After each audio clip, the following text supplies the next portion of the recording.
ರಮೇಶ್ ಅವರು, ನಂತರ B V ನಾಯ್ಕರು, ಬಂಗಾರು ಹನುಮಂತನವರು, ನಮ್ಮ ಹೇಮಲತಾ ನಾಯ್ಕರು, ಫಕೀರಪ್ಪನವರು, ಸೋಮಲಿಂಗಪ್ಪನವರು, ಒಟ್ಟಾರೆ ಎಲ್ಲರೂ ಸೇರಿಕೊಂಡು ಇವತ್ತು 2022ನೇ ಇಸ್ವಿದಲ್ಲಿ ಭಾರತೀಯ ಜನತಾ ಪಾರ್ಟಿಯನ್ನು ಮೀಸಲಾತಿ ಜಾಸ್ತಿ ಮಾಡಿತ್ತು.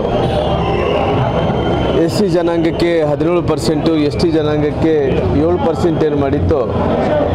ಈ ಸರ್ಕಾರ, ಕಾಂಗ್ರೆಸ್ಸಿನ ಸರ್ಕಾರ ಅಧಿಕಾರಕ್ಕೆ ಬಂದ ನಂತರ ಆ ಮೀಸಲಾತಿಯನ್ನು ಕಡಿಮೆ ಮಾಡಿದನೋ ಅದನ್ನು ಜಾಸ್ತಿ ಮಾಡಬೇಕನ್ನೋ ಹೋರಾಟವನ್ನು ಇಡೀ ರಾಜ್ಯದಾದ್ಯಂತ ಹೋರಾಟವನ್ನು ಮಾಡ್ತಾಯಿದ್ವಿ.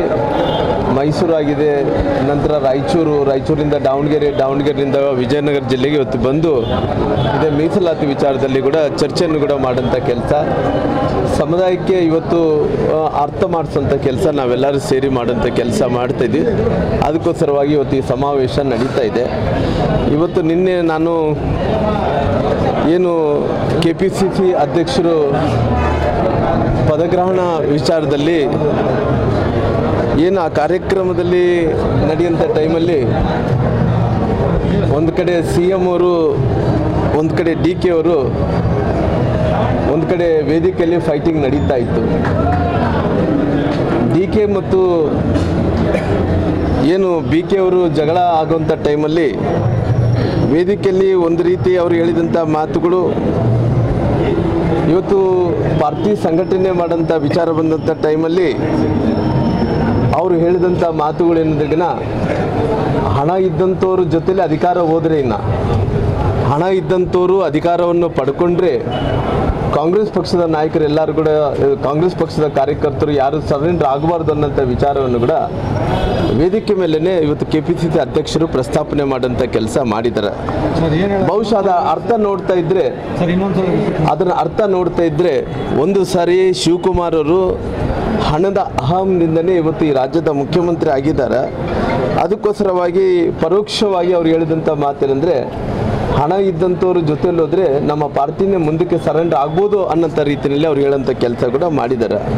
ಅವ್ರು ಇನ್ನೂ ಮುಂದಕ್ಕೆ ಹೋಗಿ ಒಂದು ಮಾತನ್ನು ಹೇಳ್ತಾರೆ, ಏನು ನಾನು KPCC ಅಧ್ಯಕ್ಷರು ಏನು ಹರಿಪ್ರಸಾದ್ ಅವರು ಏನು ಆಗಿದ್ದಾರೋ, ನಾನು 5 ಮಂದಿ ಗಾಂಧಿ ಕುಟುಂಬಗಳ ಜೊತೆ ನಾನು ಕೆಲಸ ಮಾಡಿದ್ದೀನಿ ಅನ್ನೋಂಥ ಮಾತನ್ನು ಕೂಡ ಪ್ರಸ್ತಾಪನೆ ಮಾಡೋಂಥ ಕೆಲಸ ಮಾಡಿದ್ದಾರೆ.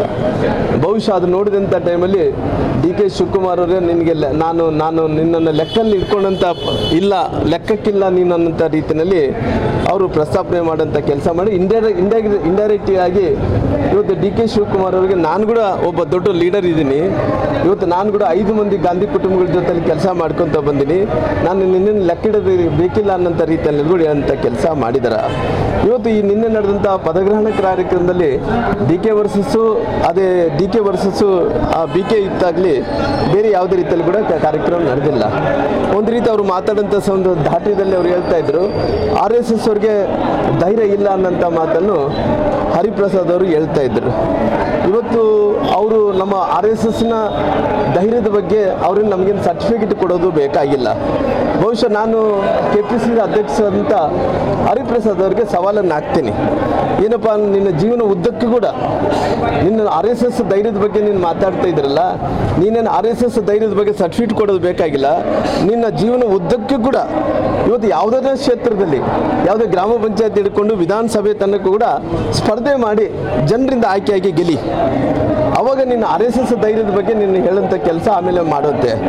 ಅದಕ್ಕೋಸ್ಕರವಾಗಿ ಒಂದು ನೋಡಿದಂಥ ಟೈಮಲ್ಲಿ ಯಾವತ್ತೂ ಕೂಡ ಹರಿಪ್ರಸಾದ್ ಅವರು ಹಿಂಭಾಗದಿಂದ ಅವ್ರು ರಾಜಕಾರಣ ಮಾಡಿದಂಥವ್ರು, ಇವತ್ತು RSS ಟೀಕೆ ಮಾಡೋಂಥ ನೈತಿಕತೆ ಹಕ್ಕು ತಮ್ಗೆ ಏನಿದೆ ಅನ್ನೋಂಥ ಮಾತನ್ನು ಕೂಡ ಹೇಳಬೇಕಾಗುತ್ತೆ.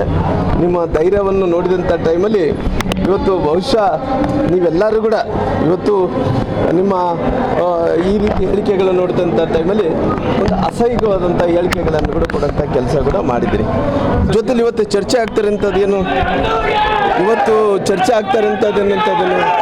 ಇವತ್ತು ವಿಧಾನ ಪರಿಷತ್ ಚುನಾವಣೆಯಲ್ಲಿ ಆಯ್ಕೆಯಾದಂಥ ನಮ್ಮ ಎರಡು ಅಭ್ಯರ್ಥಿಗಳನ್ನ ನಾನು ಅಭಿನಂದನೆಗಳು ಕೂಡ ಸಲ್ಲಿಸಂತ ಕೆಲಸ ಮಾಡ್ತೀನಿ. ಈಗ ನಿಮ್ಮ ಪಕ್ಷ ಇವತ್ತು ಆಣೆ ಪ್ರಮಾಣ ಇರ್ತದೆ ಸರ್, ಎಷ್ಟು ಸರಿ ಸರ್? ನೋಡ್ರಿ ಆಲ್ರೆಡಿ ಪಕ್ಷ ಆಣೆ ಪ್ರಮಾಣ ಮಾಡಿಸ್ಲೇವೆ. ನೋಡ್ರಿ ನಾನು ಆಲ್ರೆಡಿ ನಮ್ಮ ಪಾರ್ಟಿಯಲ್ಲಿ ಹೇಳಿದಂಥವ್ರಿಗೆ ನಾಯಕರು ಬರ್ತೀನಪ್ಪ, ನೀವು ಹೋಗ್ರಲ್ಲ ಬರ್ತೀನಿ. ನಾನು ಹೇಳಿದ್ದೀನಿ ನಮ್ಮ ಪಾರ್ಟಿಯಲ್ಲಿ ಇವತ್ತು ಏನು ಆಣೆ ಪ್ರಮಾಣ ವಿಚಾರದಲ್ಲಿ ಏನು ಚರ್ಚೆ ಆಗ್ತಾ ಇದೆನೋ, ಪ್ರಹ್ಲಾದ್ ಜೋಶಿ ಅವರು ಕೂಡ ಆಲ್ರೆಡಿ ಹೇಳಿಕೆಯನ್ನು ಕೂಡ ಕೊಟ್ಟಿದ್ದಾನೆ. ಸುರೇಶ್ ಕುಮಾರ್ ಅವರು ಕೂಡ ಹೇಳಿಕೆಯನ್ನು ಕೊಡೋಂಥ ಕೆಲಸ ಮಾಡಿದ್ರ. CT ರವಿ ಅವರು ಕೂಡ ಇದನ್ನ ಅವ್ರ ಸಮ್ಮುಖದಲ್ಲಿ ಇದನ್ನ ಸರಿಯ ತಪ್ಪ ಅನ್ನಂತ ಒಂದು ಅಧ್ಯಯನ ಮಾಡ್ರಿ ಅನ್ನಂತ ಒಂದು ಕಮಿಟಿಯನ್ನು ಕೂಡ ಮಾಡಿದ್ದಾರೆ. ನಾನು ಪ್ರಹ್ಲಾದ್ ಜೋಶಿ ಅವರು ಕೂಡ ಆಣೆ ಪ್ರಮಾಣ ಯಾವುದೇ ವಿಚಾರವನ್ನು ಮಂಜುನಾಥ ಸನ್ನಿಧಾನದಲ್ಲಿ ತಗೊಂಡೋಗೋದು ಬೇಡ. ಇವತ್ತು ಯಾರು ಇವತ್ತು ಈ ಮತ ಹಾಕುವಂಥ ಟೈಮಲ್ಲಿ ಮೋಸ ಮಾಡಿದಾರೋ ಅವರು ಭಗವಂತ ಏನು ಶಿಕ್ಷಣ ಕೊಡ್ತಾರೋ ಅದು ಕೊಟ್ಕೊಂಡು ಹೋಗ್ಲಿ. ಹಂಗಾಗಿ ಇದು ಒಳ್ಳೆ ಅನ್ನೋಂಥ ಮಾತು ಬೇಡ ಅನ್ನೋಂಥ ಮಾತು ಅವ್ರು ಹೇಳಿರೋ ಕಾರಣ ಅದ್ರ ಪ್ರಕಾರ ನಾನು ಹೇಳೋದೇನಂದ್ರೆ ಅದನ್ನ ಹೋಗೋದು ನನ್ನ ವಿಚಾರ ಕೂಡ ಪ್ರಹ್ಲಾದ್ ಜೋಶಿ ಅವರು, ಸುರೇಶ್ ಕುಮಾರ್ ಅವರು, ನಮ್ಮೆಲ್ಲ ನಾಯಕರು ಏನು ಹೇಳಿದಾರೆ CT ರವರು ಅದು ಹಿಡ್ಕೊಂಡು ಅದ್ರ ಪ್ರಕಾರ ಅದನ್ನ ನಾನು ಅದು ಸರಿಯಲ್ಲ ಅನ್ನೋಂಥದ್ದು ಕೂಡ ನಾನು ಹೇಳಬೇಕಾಗುತ್ತೆ. ಆಣೆ ಪ್ರಮಾಣ ಯಾಕಂದರೆ ಇವತ್ತು ಭಾಳಷ್ಟು ಮಂದಿ ನಮ್ಮ ಹಿಂದೂಗಳಿಗೆ ಒಂದು ಶ್ರದ್ಧಾ ಕೇಂದ್ರ ಆಗಿರೋ ಕಾರಣ ಆ ಶ್ರದ್ಧಾ ಕೇಂದ್ರದಲ್ಲಿ ಹೋದರೆ ನಾವು ಅಲ್ಲಿ ಆಣೆ ಪ್ರಮಾಣ ಮಾಡೋದ್ರಿಂದ ಏನಾಗುತ್ತೆ ಅಂದರೆ ನಮ್ಮ ಎಲ್ಲ ಅಭಿಮಾನಿಗಳಿಗೆ ನೋವಾಗುತ್ತೆ. ಹಂಗಾಗಿ ಆ ರೀತಿ ಆಣೆ ಪ್ರಮಾಣ ಬೇಡ. ಇವತ್ತು ಯಾವುದೇ ರೀತಿಯಲ್ಲೂ ಕೂಡ ನಮಗೆ ಹಿಂದೂಗಳಿಗೆ ಒಂದು ಶ್ರದ್ಧಾ ಕೇಂದ್ರ ಆಗಿರೋ ಕಾರಣ ಅಲ್ಲಿ ಮಾಡೋದ್ರಿಂದ ಅದು ಸರಿಯಲ್ಲ. ಅದು ಮುಂದಕ್ಕೆ ಏನು ಪಾರ್ಟಿ ಚೌಕಟ್ಟದಲ್ಲಿ ನಾವೇನು ಚರ್ಚೆ ಮಾಡಬೇಕು, ನಮಗೆ ಕೂಡ ಗೊತ್ತಿದೆ ಯಾರ್ಯಾರು ಹಾಕಿಲ್ಲ ಯಾರ್ಯಾರು ಹಾಕಿದ್ದಾನಂಥ ವಿಚಾರವನ್ನು ಬಹಿರಂಗವಾಗಿ ಮಾಧ್ಯಮಗಳ ಜೊತೆಲಿ ಮಾತಾಡೋದು ಬೇಡ. ಅದು ಮುಂದಕ್ಕೆ ನಾನು ಯಾವ ರೀತಿಯಲ್ಲಿ ಪಾರ್ಟಿ ಚೌಕಟ್ಟಲ್ಲಿ ಚರ್ಚೆ ಮಾಡಬೇಕು ಆ ಚೌಕಟ್ಟಲ್ಲಿ ಚರ್ಚೆ ಮಾಡೋಂಥ ಕೆಲಸ ಮಾಡ್ತೇನೆ. ಸರ್, ಡಿ ಕೆ ಹರಿಪ್ರಸಾದ್ ಅವರು ಬಿಜೆಪಿ ಅವರು ಹಿಂದೂ ರಾಷ್ಟ್ರ ಮಾಡಿ ಹೊರಟಿದ್ದಾರೆ. ಕಾಂಗ್ರೆಸ್ ಕಾರ್ಯಕರ್ತರು ಯಾವುದೇ ಕಾರಣಕ್ಕೂ ಹಿಂದೂ ರಾಷ್ಟ್ರ ಮಾಡ್ಲಿಕ್ಕೆ ಬರಬಾರ್ದು ಅನ್ನೋದು ನೋಡ್ರಿ, ಅವರೆಲ್ಲ ಕೂಡ ಈ ರೀತಿ ಹೇಳಿಕೆಗಳನ್ನು ಅವ್ರನ್ನ ಮಾನಸಿಕ ಸ್ಥಿತಿ ಯಾವ ರೀತಿಯಲ್ಲಿ ಇದೆ ಅನ್ನೋಂಥದ್ದು ನೋಡಿಸ್ಕೊಡೋಂಥ ಕೆಲಸ ಆಗುತ್ತೆ. ಬಹುಶಃ ನಿನ್ನೆ ಮಾತಾಡಿದಂಥ ಎಲ್ಲ ವಿಚಾರಗಳನ್ನು ಅವ್ರ ಬಗಲ್ಗಡೆ ಇದ್ದಂಥ ಶಿವಕುಮಾರನ್ನ ಹೋಲಿಸ್ಕೊಂಡೇ ಮಾತಾಡೋಂಥ ಕೆಲಸ ಮಾಡಿದಾರೆ. ಅಲ್ಲಿ ಧೃತರಾಷ್ಟ್ರು ಇದ್ದಾರೆ, ಅಲ್ಲಿ ಜೊತೆಲಿ ಭಾಳಷ್ಟು ಮಂದಿ ರಾವಣರು ಇದ್ದಾರೆ, ಸಾಕಷ್ಟು ಮಂದಿ ಯಾವ ರೀತಿಯಲ್ಲಿ ದುರ್ಯೋಧನರು ಇದ್ದಂಥವ್ರು ಕೂಡ ಇರ್ತಾರೆ. ಎಲ್ಲ ಮಹಾಭಾರತ ರಾಮಾಯಣದಲ್ಲಿದ್ದಂಥ ಯಾವ್ಯಾವ ವೇಷಗಳಿದ್ದೋ ಎಲ್ಲ ದಾರಿಗಳು ಅಲ್ಲಿ ಇದ್ರಂಥ ಕೆಲಸ ಆಗಿದೆ. ನೋಡ್ರಿ, ಪಾರ್ಟಿ ಯಾವುದೇ ರೀತಿಯಲ್ಲಿ ತೀರ್ಮಾನ ತಗೊಂಥದ್ದು ನೋಡಬೇಕಾಗುತ್ತೆ. ಸದ್ಯಕ್ಕಂತೂ ನಮ್ಮ ಅಧ್ಯಕ್ಷರು ಇವತ್ತು ವಿಜೇಂದ್ರ ಅವರು ಚಲೋ ಕೆಲಸ ಮಾಡ್ಕೊಂಡು ಹೊಂಟಿದ್ದಾರೆ. ಬಹುಶಃ ಇನ್ನು ಮುಂದಿನ ದಿನಗಳಲ್ಲಿ ಪಾರ್ಟಿ ಏನು ತೀರ್ಮಾನ ತಗೊಂಥದ್ದು ನೋಡಬೇಕಾಗುತ್ತೆ.